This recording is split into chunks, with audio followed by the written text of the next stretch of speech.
Bem-vindos ao Historizando! O nosso assunto de hoje é a prova da Unicamp. Então aqui no Historizando, junto com o canal Parabólica, a gente vai corrigir algumas provas para te ajudar a preparar para outros vestibulares além do Enem.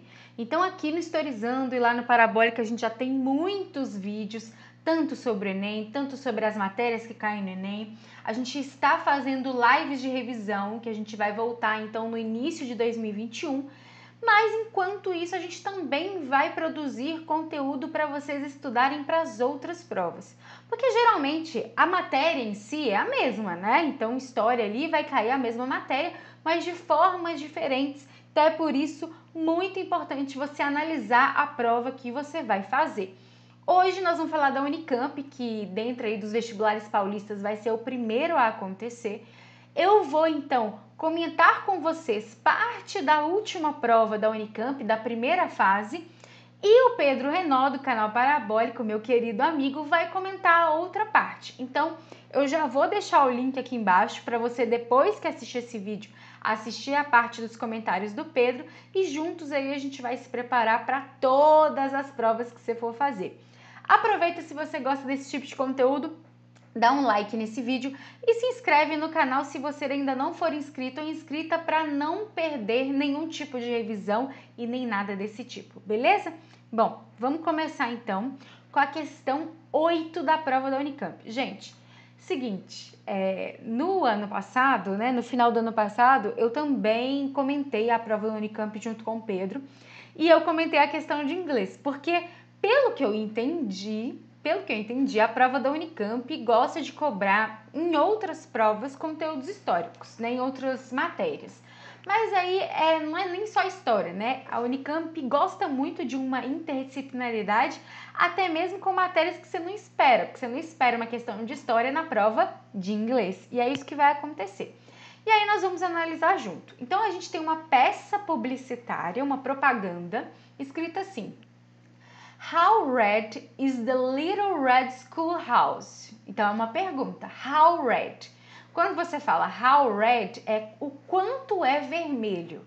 Então, o quanto é vermelho a pequena escola aí, né? A pequena vermelha escola. A pequena escola vermelha, né? Little red schoolhouse. A pequena escola vermelha.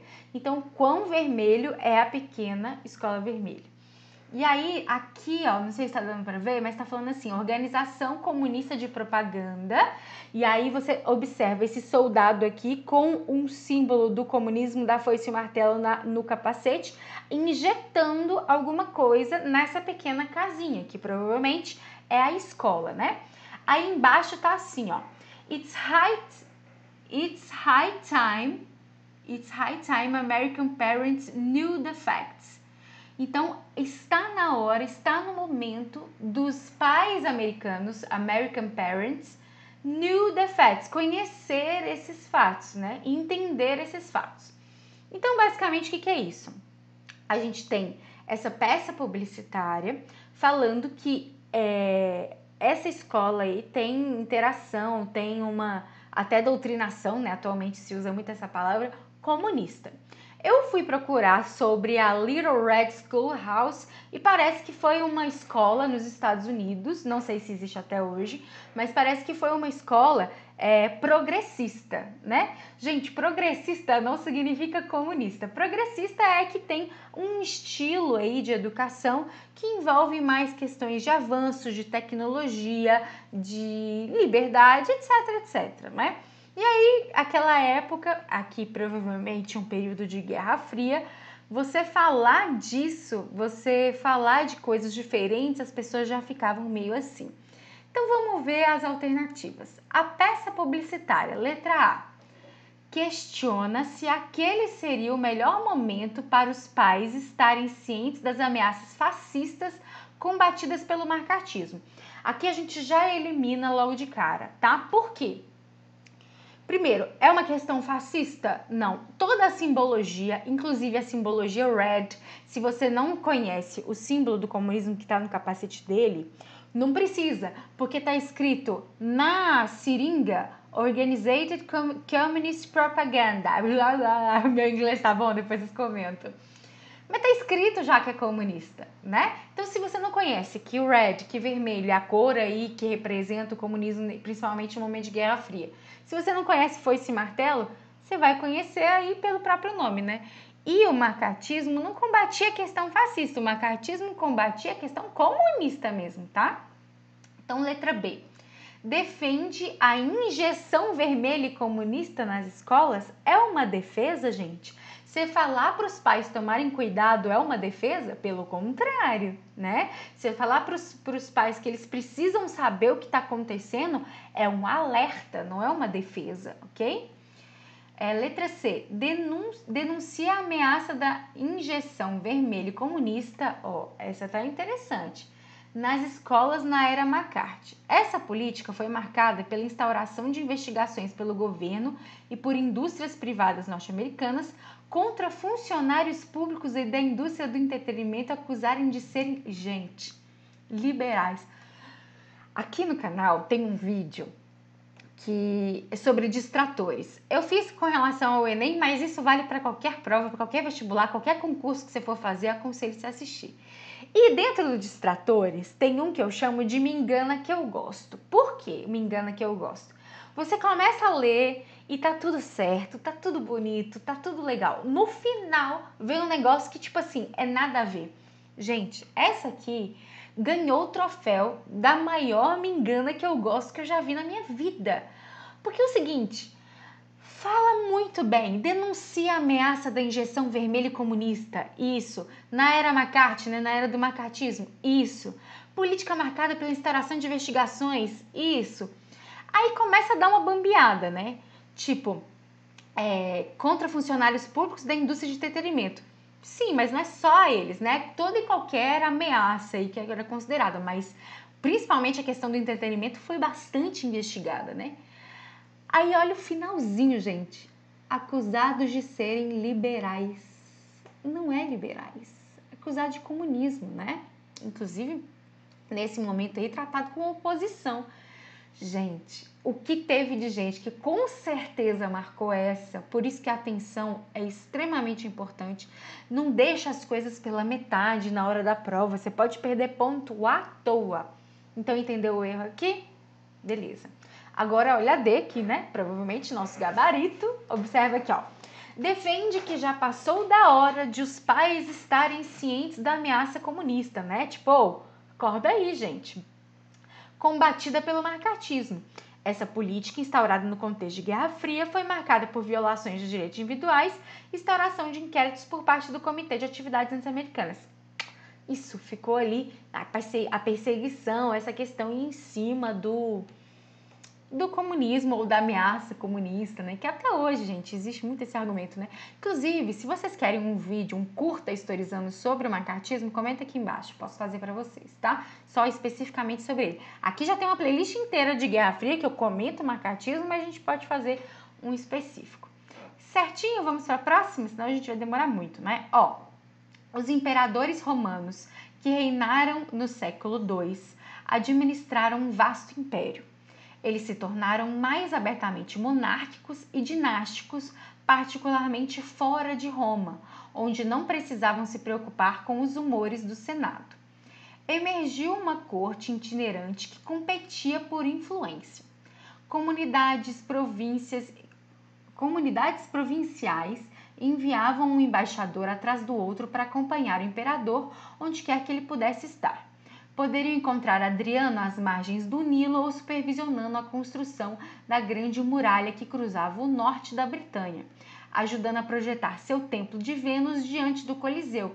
Fazendo um discurso para soldados da África, o império era governado de onde o imperador estivesse. Um texto bastante interessante. Mostra duas questões importantes. E aí, toda vez que vocês leem um texto, tenta, a partir dele, puxar aí os pontos principais. Mesmo porque, olha a pergunta, a partir da leitura do texto. Então, é isso que você precisa entender. Quais são as duas principais coisas que a gente entende com a leitura desse texto? Primeiro, relação Senado e imperador, que não é uma relação ali muito amistosa, né? Porque justamente o imperador quer ficar bem longe ali para não se preocupar com o Senado enchendo o saco, basicamente. E segundo, dessa importância, dessa relevância do imperador e que o imperador não ficava num lugar só, ele em cada momento estava num lugar.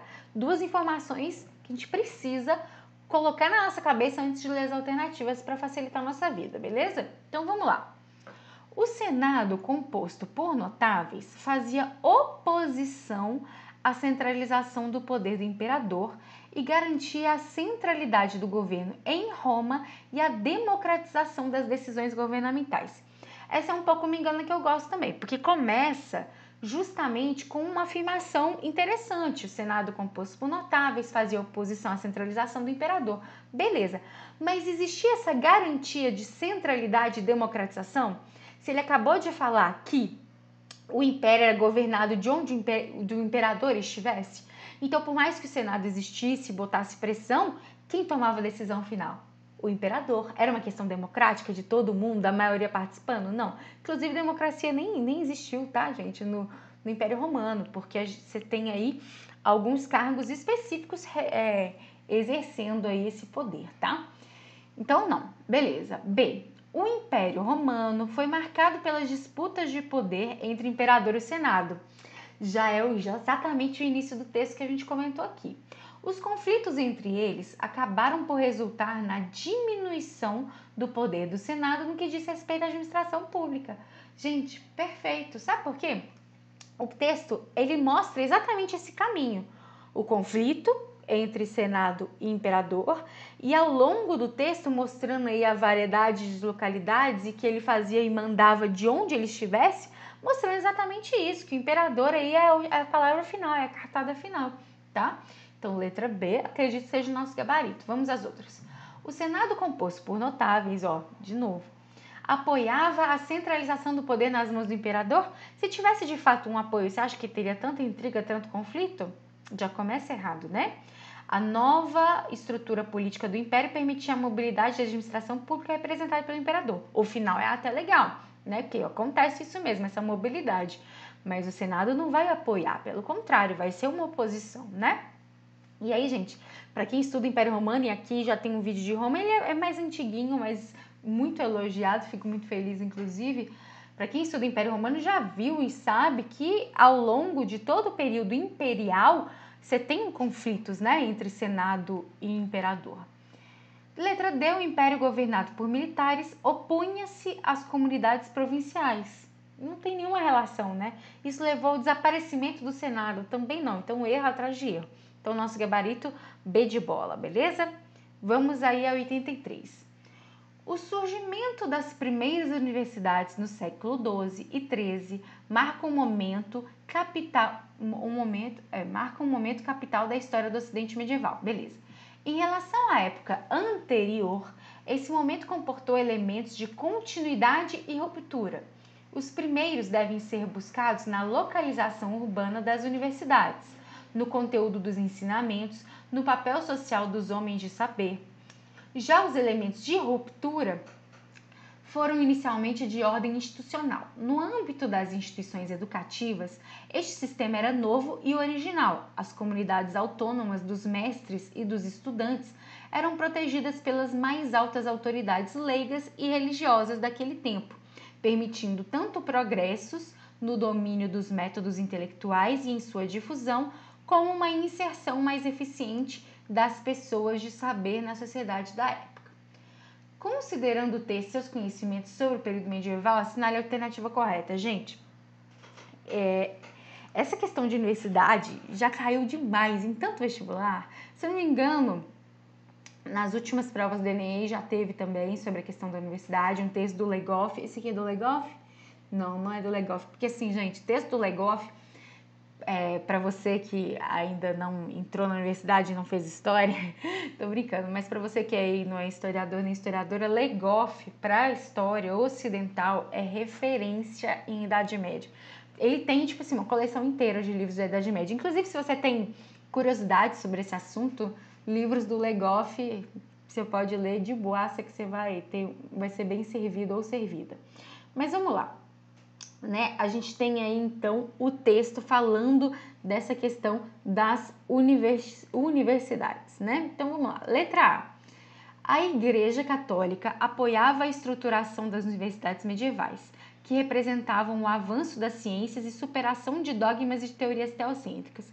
Gente, a igreja apoiar, tudo bem, não tem problema, tem universidades aí, né, católicas, etc, que isso vai acontecer desde o início da questão universitária, mas olha que beleza esse me engano que eu gosto, né? Fala do apoio, aí depois fala assim, por causa do avanço da ciência e superação de dogmas e teorias teocêntricas. Quer dizer o quê? Superar questões religiosas. Isso a igreja vai apoiar? Vai querer? Claro que não, né, gente? Então, próximo.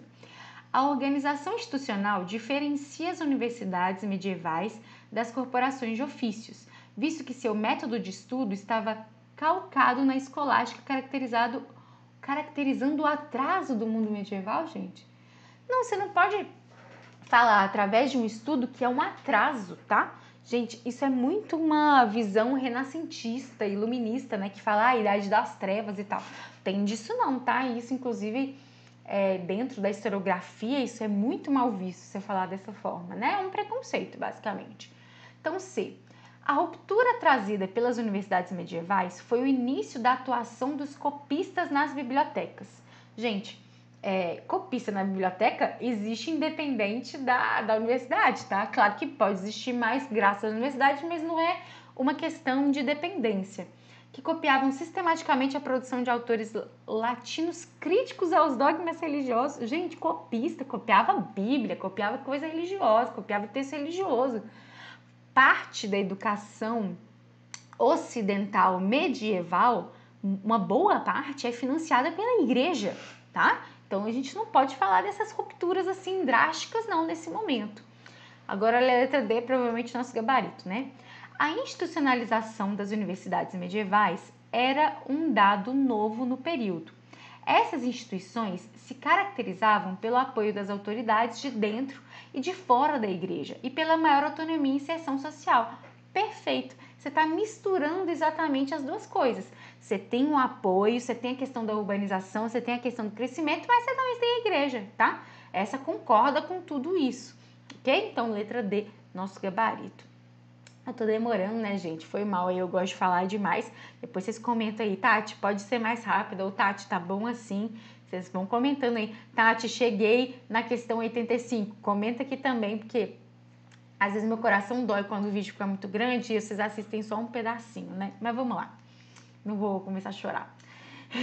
Na América Portuguesa do século XVI, a política europeia para os indígenas pressupunha também a existência de uma política indígena frente aos europeus, já que os tamoios e tupiniquins tinham seus próprios motivos para se aliarem aos franceses ou aos portugueses.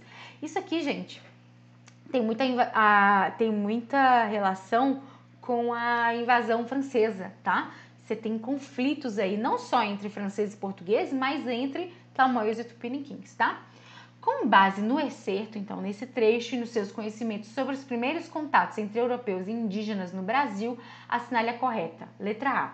A população ameríndia era heterogênea. Perfeito. Não é todo mundo igual, não era tudo. Por isso que esse nome índio incomoda tanto, né, gente? Não tem isso, são várias tribos. E os conflitos entre diferentes grupos étnicos ajudaram a definir, de acordo com as suas próprias lógicas e interesses, a dinâmica de seus contatos com os europeus. Perfeito! O que ele está falando aqui? Além dessa questão dos nativos heterogêneos.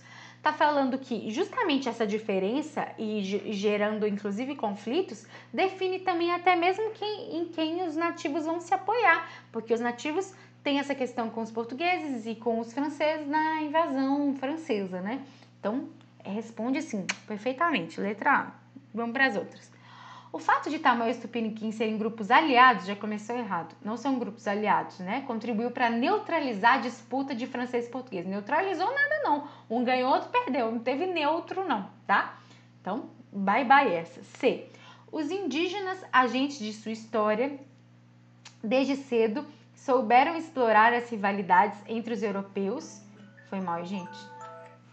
Souberam a rivalidade entre os europeus e mantê-los afastados dos seus conflitos. Pelo contrário, né, gente? O próprio texto já fala que você tem essa conexão. Então, não. As etnias indígenas viviam em harmonia umas com as outras e o equilíbrio com a natureza. Não é harmonia entre as etnias, o equilíbrio com a natureza a gente pode discutir isso, mas não é uma harmonia, né? Antes mesmo dos europeus chegarem, gente, já tinha conflitos. Claro que os europeus chegando, isso vai gerar um acirramento desses conflitos, mas isso não quer dizer que não existia anteriormente, tá? Sempre teve, ok? Então, beleza, próximo. Aí nós temos duas imagens, uma do Debré aqui, retrato de El Rei Dom João VI, de 1817, e aqui o retrato do Luís XIV, de 1701. Então, uma produzida no Brasil, em 1817, no Rio, e uma produzida lá em Paris, em Louvre, né, na França, em 1701. A partir das fontes visuais reproduzidas e de seus conhecimentos, assinale a alternativa. Observe que, por mais que seja mais de um século separando, as poses, as indumentárias, tudo ali muito similar, tá? Isso é muito importante.